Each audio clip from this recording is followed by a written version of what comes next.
Сайн байцгаана уу?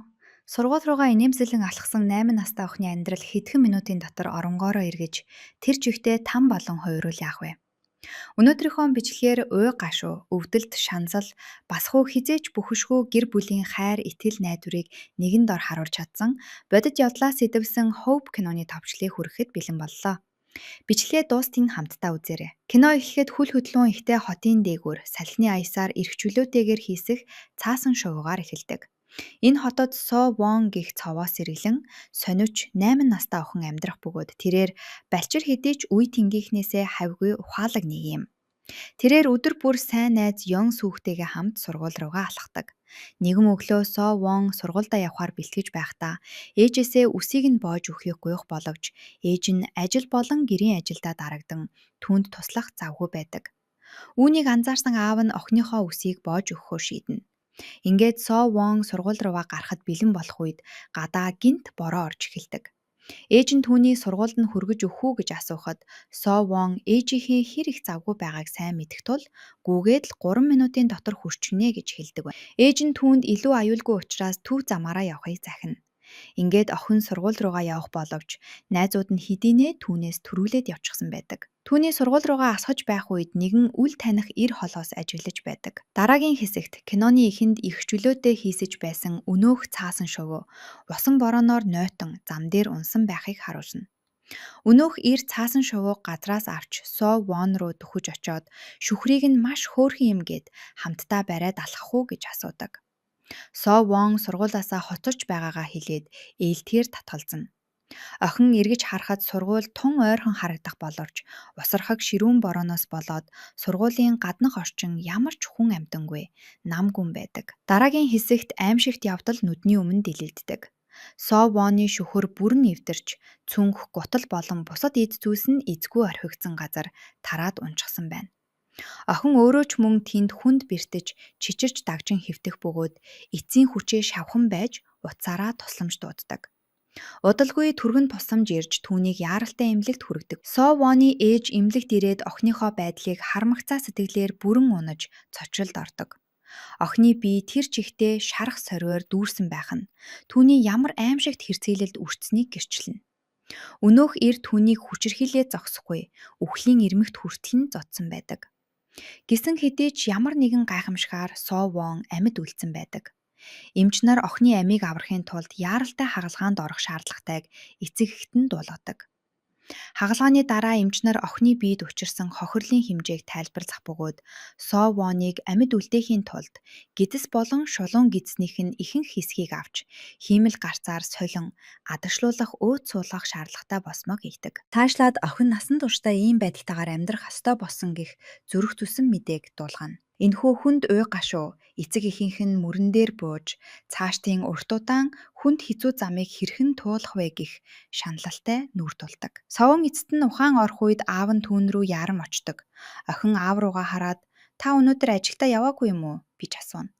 Үүнийг сонссон аав нь охиныхаа хажууд байж хамгаарч чадаагүйдээ өөрийгөө буруутгах гин буруугийн мэдрэмжид автдаг. Совом сулхан дуугаар өөрийг нь өвтгсөн тэр хүнийг барьж өгөхийг гуйх бөгөөд тэр хүн олон халаастай өмд өмссөн байсан гэдгийрч хэлж амждаг. Аав нь түүнийг амархыг зөвлөх боловч охин маш их нойрон хүрч байгаагаа хэлээд хэрэг унтчихвол босон бүх зүйлийг мартчихвээ гэхээс айж байгаагаа хэлдэг. Совон зүрхнийхээ гүнд тэр эрийг яаж ийгээд баригдаасаа гэж туйлын ихээр хүсэж байдаг. Хэдийгээр тэр дөнгөж 8 настай ч түүний ухаан үе тэнгийнхнээсээ хамаагүй илүү байдаг билээ. Хэсэг хугацааны дараа охин нам гүмхэн унтдаг. Аав нь өөрийнхөө сэтгэл хөдлөлтөд тэмцэж өөрийгөө барьж ядан охиныхоо өрөөнөөс чимээг өхөн гарч ирдэг. Өрөөний гадаа цагдаа нар охиныг нь зовоос нь итгээдийг хэдийнэ олж тогтоосон гэдгийг эцэг эхэд нь мэдэгддэг. Ингээд аав нь тэр даруй арга хэмжээ авахаар цагдаагийн газар руу ярам очино.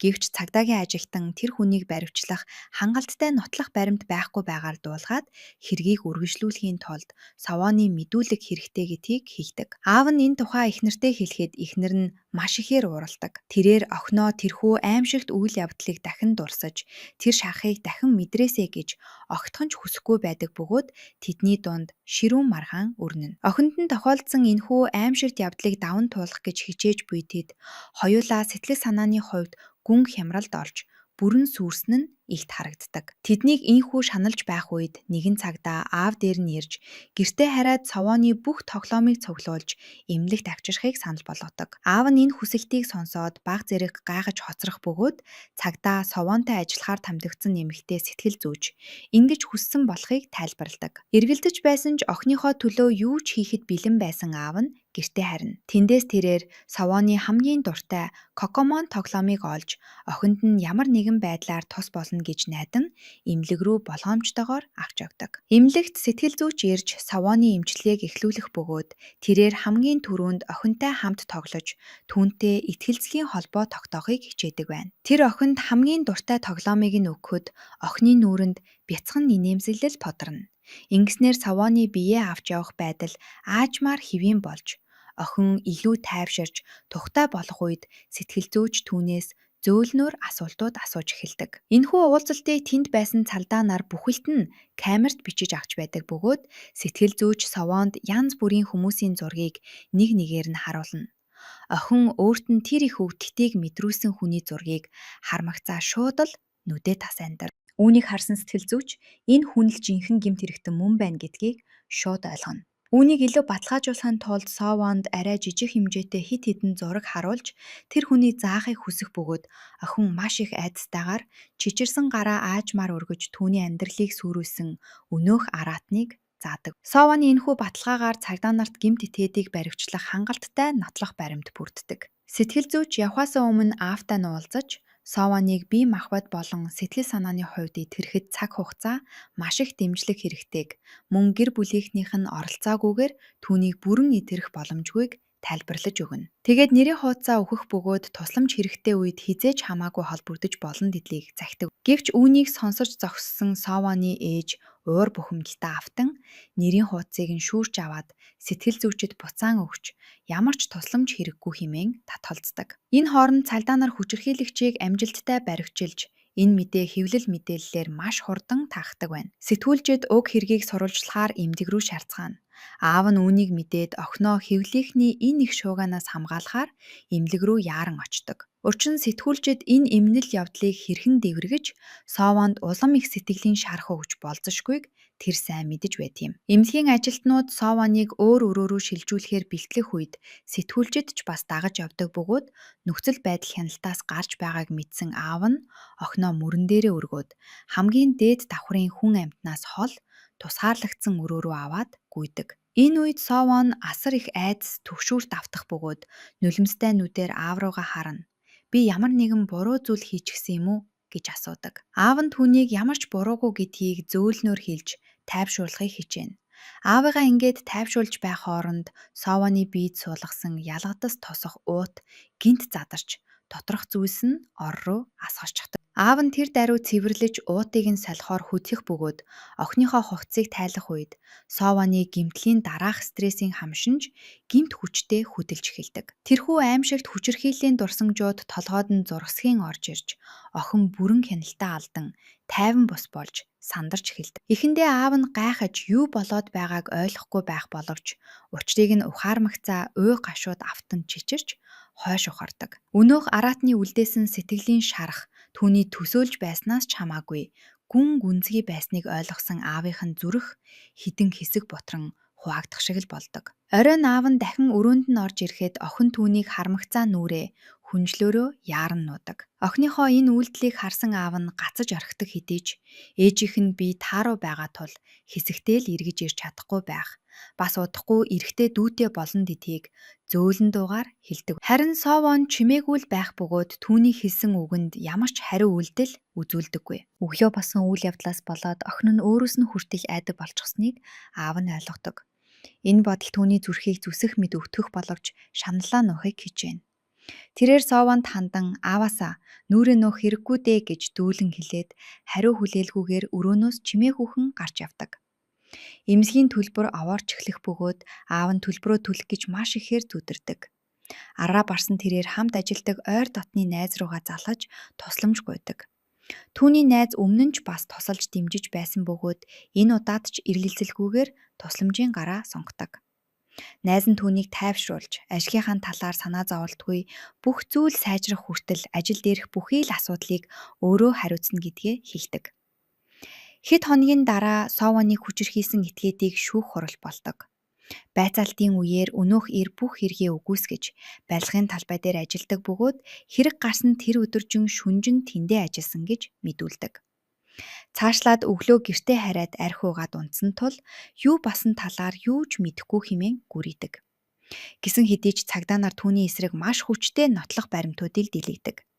Тэд түүний хувцснаас Совоны цус олдсныг гатлах бөгөөд үүнээс гадна хэрэг гарсан газрын хөрсний дээж түүний гутган дээрх шороотой яг таарч байгааг нотлно. Харин өнөөх ир өөрийгөө өмөөрч утлаа хулгаад ардсан байсан ба цагдаа нар түүнийг баривчлахын өмнөхөн гэрийнхэн гадаа учир битүүлгээр буцаад ирчихсэн байсан гэж тайлбарладаг. Ингээд зогсохгүй цагдаа нарыг өөрт нь хэрэг тогсон гэж буруутгадаг. Шүүх танхимд байсан хүмүүсийн дунд Совоны аавын найз байх бөгөөд өнөөх ирийн ичгүүргүй худал үгсэд уур хилэн нь бадарч, биеэ барьж дийзэлгүй, өөрийнхөө гутлыг тайлж түүн рүү шидээд өөрийгөө хүн гэж нэрлэхээсээ ичээч чи хэмээн хашаардаг. Үүнээс үүдэн шүүх танхимд эмх замбраагүй байдал үүсэж, цагдаа нар дундуур нь орж арайхийн зогсоодог. Нөгөөдөөгөөр Совоны аав эмнэлэгт очих үед хэдэн хүн хүүхэдтэй киноны баатруудын өмсгөл өмсөн охиныг нь баясгаж байхыг харах бөгөөд Совонч үүнд маш их баяртай байгаа нь харагддаг. Угтаа бол тэдгээр хүмүүс нь түүний эхнэр, эхнэрийнх нь найз болон эмнэлийн сорилгч байсан юм. Энэ бүхнийг өмнө нь Совоноос мэдүүлэг авахар ирж байсан сэтгэл зүйч бүсгүй зохион байгуулсан байдаг. Эхнэр нь өнөөх сэтгэл зүйч рүү дахин залгаж тусламж хүсснээр тэрээр эдгээр өмсгөлүүдийг түрээсэлж авчирсан нь энэ байв. Аав нь өмсгөлийн түрээсийн мөнгийг төлөхөөр очихдоо нэг өмсгөлийг нэг өдөр түрээслэхэд хэдэн төгрөг болохыг асуудаг. Түрээслэгч нэг өдрийн үн 200 мянган вон гэдгийг хэлэх боловч аавд нь тийм их мөнгө байдаггүй тул хэсэгчлэн хувааж төлж болох эсхийг арга барагдсан мөнгөөр асуудаг. Үүнийг сонссон түрээслэгч түүнд мөнгө байхгүй байгааг, мөн ямар хүнд байдалд орсныг нь мэдээд туслахаар шийднэ. Тэрээр Кокомонгийн өмсгөлүүдийн нэгийг огт үнгүй өгөөд бүх асуудал ард үлдсэний дараа буцаад авчираарай гэж хэлдэг. Үүний дараа аав нь Кокомонгийн өмсгөлийг өмсөд охиныхоо өрөөнд орж ирэхэд Совон түүнийг хараад хязгааргүй их баярлдаг. Охин тэр даруй Кокомонг тэрвэрж авах бөгөөд түүний царай аз жаргалаар гийж байдаг. Маргааш өглөө нэмэгтэй сэтгэл зүйч Совонтой ярилцаж цагийг өнгөрүүлнэ. Ярилцлагынхаа үеэр тэрээр зуны амралтанд дуусаж хичээлийн шинэ жил төхөж байгааг зөөлнөр сануулдаг. Тэгээд сургуульдаа буцаж явахыг хүсэж байгаа эсхийг нь асуухад Совон шууд л татгалздаг. Түүнд тохиолдсон бүх аимшигт явдлыг найзууд нь мэдсэн байх гэж бодох төдийд л тэдний нүрийг яаж харандаа гэхээс маш их ичиж зовд юм. Сэтгэл зүйч түүнээс эмнэлэгт байх ёр нь ямар байгааг нь асуухад Совон доторх сэтгэлээ уудлан нээж эхэлдэг. Аав ээж хоёр нь өөрөөс нь болоод ажилдаа явж чадахгүй байгаад маш их дэмшиж байгаагаа тэрээр хэлнэ. Эмнэлгийн төлбөр өдрөөс өдөрт овоорч аав ээж нь үүнийг төлөх гэж ямар их зүдэрч байгааг ч охин сайн мэддэг. Өөрөөс нь болоод эцэг эх нь ингэж зовоосэй гэж тэр огтхон ч хүсэхгүй байв. Совон сургуулаа маш их санаж байгаагаа хүлээн зөвшөөрөх хэдий ч дахиж хизээж сургуульдаа очиж чадахгүй байх үе гэдгээсээ туйлын ихээр айж байдаг. 2 хоногийн дараа Совон эмнэлгээс арах болдог. Аав ээж хоёр нь түүнийг авахар ирэх боловч охин аав руугаа ихцэж харахаас зайлсхийсээр л байдаг. Машинд суугаад явх үед аав нь охиноо арай бага гэсэндээ тэдний дунд хүшиг татдаг. Тэд өнөөх аимшигт хэрэг гарсан газрын хажуугаар өнгөрөх үед Совоны бие дахин муудаж эхэлнэ. Охиныхоо тавгуутаж байгааг мэдэрсэн аав нь шуудхан л машины хурдаа нэмж охиныгоо усам хямраахгүй тулд тэр газрыг нүд ирмхийн зуурт өнгөрөн гардаг. Гэртээ ирмэгцээ Совон машинаас буугаад шууд л огиулж бөөлжиж эхэлдэг. Гэвч яг энэ үед Совон болон түүний ээж хоёр энэхүү бараа мөчийг гэрэлтүүлэх нэгэн зүйлийг анзаардаг. Тэдний жижигэн дэлгүүрийн ханан дээр Совоны найзуудынх нь үлдээсэн маш олон чин сэтгэлийн урам зориг өгсөн зургсууд наалттай байхыг олж харна. Эдгээр сэтгэл шингэсэн захидлуудыг харсан Совоны царай аз жаргалаар гэрэлтдэг. Маргааш өглөө нь Совоны сайн найз болох Ён Сүкхүү аавтай нь уулзахаар ирдэг. Гин буруугийн мэдрэмжид гүн автсан хүү нулимс туслуулан хэрв тэр өдөр Совонтой хамт сургууль руугаа явсан бол ийм аимшигтай хэрэг гарахгүй байсан хэмээн өөрийгөө буруутгаж асгартал уйлж гардаг. Совоны аав түүнийг аргад нь тайвшруулж энэ бол түүний буруу огтхонч биш гэдгийг мөн ингэж өөрийгөө битгий буруутгаарай хэмээн зөөлнөр тайлбарлаж өгдөг. Найзуудынх нь илгээсэн олон сайхан мэдчилгээний хуудсууд Совонд сургуульдаа буцаж очих итгэл зоригийг нь багч болов өгч тусалдаг. Маргааш өглөө нь тэрээр нагаз эгчтэйгээ хамт сургууль руугаа явах болно. Гэвч Совон биедээ зүүсэн ялгцсны уутнаасаа болоод маш их тавгуутаж эхлэх бөгөөд хэрвээ найзууд нь энэ талаар асуувал юу гэж хариулахаа мэдэхгүйгээсээ болоод санаа нь гүнээ зовдөг. Үүнээс гадна найзууд нь түүн рүү ихэр хачин янзаар харахыг анзаарсан нь түүнийг улам бүр тухгүй байдалд оруулдаг. Гэвч бүх зүйл оронгоороо эргэж хэцүүдэх. Яг тэр үед аав нь Кокомонгийн өмсгөлтэйгээ гинт гараад ирдэг. Аавыгаа харсан охины сэтгэл нь сэргэж түүнд хэрэгтэй байсан тэр л өөртөө итгэх итгэлийг өгдөг. Өдрүүд өнгөрөх тусам аав нь охиноо ганцаардуулахгүй гэсэндээ үргэлж Кокомонгийн өмсгөлөө өмсөөд сургууль руу нь дааж явдаг болно. Мөн тэрээр сургуулийн захиралтай уулзаж охиныгоо тав тухтай байлгахын тулд эрэгтэй багш нараас аль болох холхон байлгаж өгөхийг хүсдэг. Совоны санаа зовнилыг улам бүр багасгахын тулд аав нь түүнд зориулж бэлхүүсээрээ бүсэлдэг жижиг гомьсог цүнх худалдан авч шоколадаар дүүргэж өгнө. Ингэснээр найзууд нь түүний уутны талаар асуух үед дотор нь амттан байгаа гэж итгэлтэйгээр хэлэх боломжтой болгосон хэрэг юм. Аав нь охиноо хизээч эвгүй байдалд оруулахгүй. Бусдаас өөр гэдгийг нь мэдрүүлэхгүй тулд бүхий л хүчээ дайчилдаг. Маргааш нь Совоныг сургууль руугаа явах үед найзууд нь түүний бэлхүүсээрээ зүүсэн уутны дотор юу байгааг асууна. Совон уутнаасаа хэдэн шоколад гаргаж ирээд найзуудтайгаа хуваалцаж ён сүхтэй хамт сургууль руугаа цааш алхдаг. Замд явах туршид аав нь Кокомонгийн өмсгөлтэйгөө түүнийг хөгжөөж найз нь хамт байгааг мэдрүүлдэг. Гэвч тун удалгүй Совон өмсгөл дотор аав нь байгааг гадарлаж эхэлнэ. Тэрээр Кокомонтэй хид хідэн удаа ярилцахыг оролдох боловч өмсгөл ямар ч хариу үйлдэл үзүүлдэггүй. Сониуч зан нь хөдөлсөн Совон Кокомонгийг ээжийнхээ дэлгүүр рүү дагуулж очоод энэ өмсгөл дотор үнэхээр аав нь байгаа эсхийг асуудаг. Совоны ээж багийг нь тайлж авахад өмсгөл доторх бөхчим хазуунаас болоод хөлсөндөө нэгт норсон аав нь гарч ирдэг. Аавынхаа энэ байдлыг харсан Совон түүн рүү зөөлхөн дөхөж очоод нүүрэн дээр хөлсийг нь арчиж өгнө. Яг энэ мөчид Совон болон түүний аавын хооронд үүсэж байсан сэтгэл санааны хүндий байдал эцэстээ үгүй болж тэдний харилцаа дахин сэрэгдэг. Дараагийн хэсэгт нэгэн цагдаагийн ажилтан Совоны аавыг дуудаж уулзан хүчирхийлэгчийн эсрэг үүсгэсэн хэрэг суларч байгааг дуулгана. Цагдаагийн хэлж буйгаар өнөөх эр өөрийгөө бие махбод болон сэтгцийн хувьд тогтворгүй байсан хэмээн мэдүүлж үүнийгээ үндэслэн өргөдөл гаргасан байдаг. Энэ нь Совон шүүх хурал дээр өөрийн биеэр мэдүүлэг өгөх шаардлагатай болно гэсэн үг байв. Аав нь охиныхоо хувьд энэ нь огтхонч зөв зам биш гэдгийг маш сайн мэдэж байдаг. Өөр ямар ч аргагүй болсон Совоны аав шоронд очиж өнөөх хүчирхийлэгчтэй уулздаг. Өнөөхөр өөрийгөө гин буруугүй гэж мэлцэх бөгөөд зөвхөн адгуу самтанд тийм гэмт хэрэг хийн хэмээн ярина. Гэвч тэрээр дараагийн мөчид нэгэн тохиролцоо санал болгох ба одоо түүнд ямар ч мөнгө байхгүй ч гэлээ шоронгоос суллагдсныхаа дараа хүссэн хэмжээгээр нь мөнгө төлнө гэдгээ хэлдэг. Энэ үгнээс нь аав нь түүнийг бүх зүйлийг санаж байгаа бөгөөд юу ч санахгүй байгаа мэтээр худал ярьж байгааг нь ойлгож авна. Үүгээр ч зогсохгүй өнөөхөр Совоны аавыг сүрдүүлж эхлэх бөгөөд удахгүй шоронгоос гараад энэ үйлдэлээ дахин давтаж магадгүй хэмээн занал хэлдэг. Түүний үгэнд уур хэлэн нь бадарч ухаанаа алдах шахсан Совоны аав сандал шүүрж аван шоронгийн уулзалтын өрөөний шилийг хагалж эхэлдэг.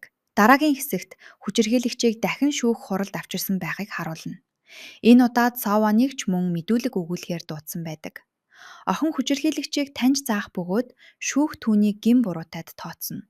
Гэсэн хэдий ч ийм жигшүүрт гэмт хэрэг үйлдсэн тэрхүү араатанд шүүхээс ердөөл 12 жилийн хорих ялганадаг.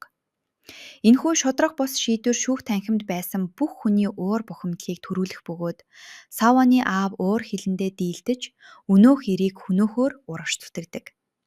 Гэвч түүнийг хүчирхийлэгч рүү дөхөж очих үед Совон урагш алхаж гарч ирээд ааваасаа зуурн гэртээ харихыг гуйдаг. Сэтгэл хөдлөлдөө автсан аав нь зогсож охиноо чангаас чанга тэрвэрч авдаг.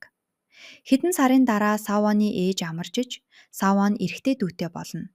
Тэрээр дүүгээ хараад маш их баярлах бөгөөд бүх зүйл эргээд хэвийн байдалтай орж байгаа мэт санагдана. Гэвч өнгөн талдаа бүх зүйл сайхан харагдах хэдий ч бодит байдал огт өөр байдаг. Савва нь өнөөх сэтгэлийн гүн шарх үлдээсэн аимшигт явдлыг одоо хэрн мартаж чадаагүй байгаа тул хичээлэн тарахаас өмнө сургуулаасаа гарах үе цөөнгүй гардаг. Хидээ тиймч бяцхан дүүн мэндэлсэн ярдал охинд шинхэн итгэл найдвар, амьдрах утга учирыг бэлэгдэх юм. Хэдийгээр хорвоо ертөнцийн санаанд багтамгүй аимшигт зүйлс тохиолддог ч гэр бүлийн хайр халамж, итгэл найдвар гэдэг ямар ч гүн шарахыг ангаах хүчтэйг энэхүү кино бидэнд харууллаа.